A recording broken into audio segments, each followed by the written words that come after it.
Ridgewood Brothers Barbecue in Russellville, Arkansas is tasty. It's good. Probably my favorite barbecue joint in town. When we had the opportunity to spend an entire day with them and learn the ins and outs, the art and the science behind their food, it sounded like a lot of fun. One of the team members, Kyler, takes us through every single step. So do you know like how this cow, was it grain-fed, grass-fed, grain-fed? So these are pork. Oh, these are okay. These are pigs. Yes, sir. They're just big enough to have a lot of good fat within the meat, but they're not too big or too old that it's a really tough product that you have to cook out for a lot longer. So these are only going to cook for about 4 hours. Okay. So we're going to cook these pretty fast. We're going for a nice even coating. We're going to season from way high up like this. The higher up you go, the more even you can get your pepper spread. And then, so now we've got pretty basic seasoned salt that we're gonna go on there. So just pepper and salt, Texas style. All right. All right, here goes nothing. So you can start off the side to gauge your flow. This stuff is a lot finer, so it's gonna come out faster. Speed up just a little bit. Takes some practice, I can tell. A little bit of finesse. A little bit of finesse. All right, guys, so we're gonna put these on. Go down there, open up the pit, and get these on the grill cooking. Check this lovely thing out. This is masterpiece. We're liking it. We're gonna shut her down and let her cook. All right.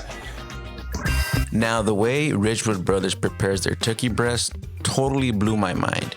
Very, very simple seasoning. All we're gonna do is black pepper on these. 16 mesh again. Looking to go even across the top. What's the cook time on these? So these guys, they're pretty fast. They're gonna cook between an hour and a half to 2 hours. We're gonna go over to the pit real quick, throw these on. That's all we have to do. We'll pull off, we'll wrap them in a little bit of butter and send them up to the line. We've preheated the fire so far. We like to just come up, have a slightly colder, smokier fire as we're getting stuff on. It gives it a little bit of time to get a little bit more of that smoke flavor on. Now we're gonna increase the temps on our fire. So we've got our good coal bed on there. Our first 2 logs are gonna be our base. And then we're gonna go perpendicular with our next 3 logs to build our next layer. And I'm looking at a way these are going to sit in there nice and even. And we want relatively small gaps in there. We want our fire to burn the gaps in there themselves. We leave a little bit just so it can get established, but the smaller we have our gaps, the slower the airflow, the more gentle it is on the food. The brisket, the centerpiece of Ridgewood's reputation, demands even more attention. In the pit, you have air going from one end to the other, so it's gonna flow over these briskets as we put them in. And we want everything to be smooth because these are gonna be in there for 12 to 14 hours. If we got any sharp edges hanging out, anything too thin, that's gonna get burnt up during that cook. And so we want these to be like a sports car where the air flows over nice and smooth, like an old 50s Studebaker. It's got nice wide body lines, smooth edges, and the air is gonna flow over them, not burn anything up, and give us a good quality product at the end. So this is our final trim before we put seasoning on them and it hits the grill. So this is what makes the difference right here.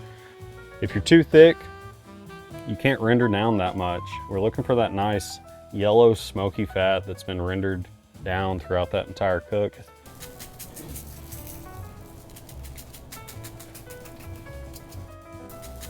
It's pretty good and even. This is gonna cook up nicely. I always shake it off. If we got any loose stuff, it's gonna come off anyway, so we'll just pull it off ahead of time.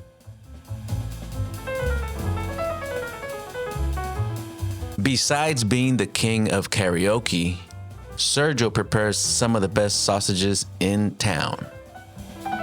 You can get me in. Come on, Obi, come on, man. We don't have time.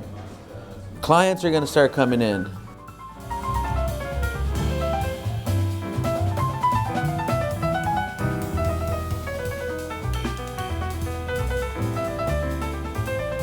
All right, so our turkeys are up to temp. Looking nice and beautiful. Pull all these off. We're gonna wrap them up in butter. We like them to be done a little bit before we open so they can sit in that butter and absorb up all that flavor. Lay them down top side down in our foil here. We're gonna take 1 pat of butter, place it on the bottom. And then when we wrap these up, and when you wrap any type of meat up, you wanna wrap it as tight as you can. That makes sure we have as minimal air in there as possible. And air is the enemy when it comes to barbecue. If we get too much air, we start getting that oxidation. If you've ever had brisket that looks super gray, it's because that meat's oxidized. And so anything we can do to avoid air being on our meat while we store it and prepare to serve it to the customer is better. That butter in there and that oil that's on top of it is also gonna help give our meat just a sort of protective coating, keep that air off of it, and keep this as fresh as possible until we serve it to all of our customers at lunch today. So there's a lot of attention to detail, everything from how much seasoning we put on to how we put them on the pit, and then even how we wrap them before we serve the customer. All of that, paying attention to that, leads to a better end product and quality over quantity around here. So we want to make sure that's what we're paying attention to over anything else. All right, so we're going in here. These are those spare ribs we put on earlier. They've been cooking, developed a nice color. We see that top start to break just a little bit. That's how we know these are ready to go. They're not all done yet, but a couple of these that are closer to the fire or maybe slightly thinner, these are ready to go. So we got to check them. We pull them all individually as they're ready. So we're gonna pull this off and walk it down. We're gonna hit these with our rib glaze. This is a thinned out barbecue sauce, got a little more seasoning, a little more vinegar in there, pairs very well with the pork. We'll go all across the top with these. It's the only finishing sauce we use on them. Then we're gonna flip them over just like we do the turkeys. We're actually gonna keep these top down in that rib glaze. We're gonna wrap these up, making sure to keep as much air out as possible, just like on everything else we've done so far today. And that is a rack of ribs ready to be served. I'm craving one already. So all of our food is gonna go into these warmers till it's time to serve. Goes in whole, stays whole until it's cut and served and on the customer's tray.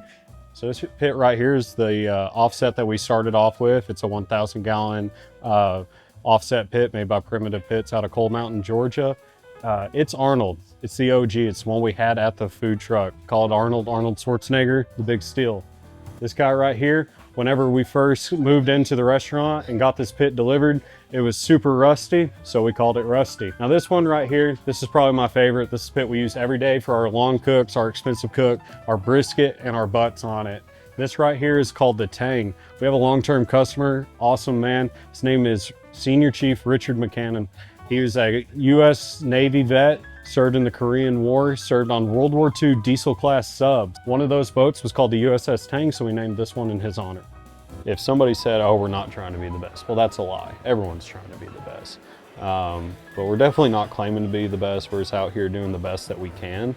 And we hope that the customer appreciates the amount of work that we put into it, because, you know, that's what matters, is that end product beats anything else. None of us really came from restaurants. We just happened to be decent at barbecue, and you know, had this dream to be able to serve people some good food, and just pursued it. And this is what came out of it. It's this restaurant. And the customers love it too. The ribs are phenomenal. And I do love their sandwiches though. Their brisket, the brisket sandwiches are totally divine. It's a cool thing, and it resonates with people. Food is what brings people together. It's why we like to do what we do. Everything's good. Their banana pudding I just had, wow. I would say anybody that haven't tried it, they need to try it. We're dripping here, we're bending. If the rack ain't bending, you're just pretending. Don't forget that. If it all was perfect all the time, if we had the perfect piece of wood, if we had the perfect brisket every day, the perfect weather, and the perfect person running the pit, I don't think it would be very much fun. So the beauty is in the journey and the travel. So yeah, I'm able to do my dream. And the history of barbecue also should be preserved. It's something that's really important to us here at Ridgewood Brothers, man.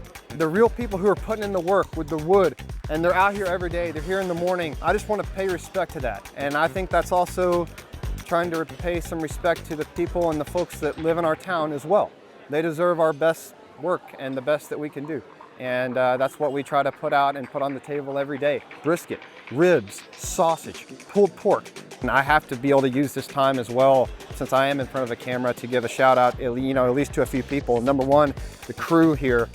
You can be as good a barbecue guy as you want. You can call yourself a pit master and all of that awesome stuff, man. Once you get to a certain point, you can't do it alone.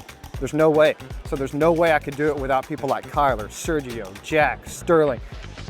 James, all the people that work in here in the back and the front. I mean, there's just so many I could name, and that's why we're even able to do this to begin with, because we have those people here. West Russellville barbecue style for life.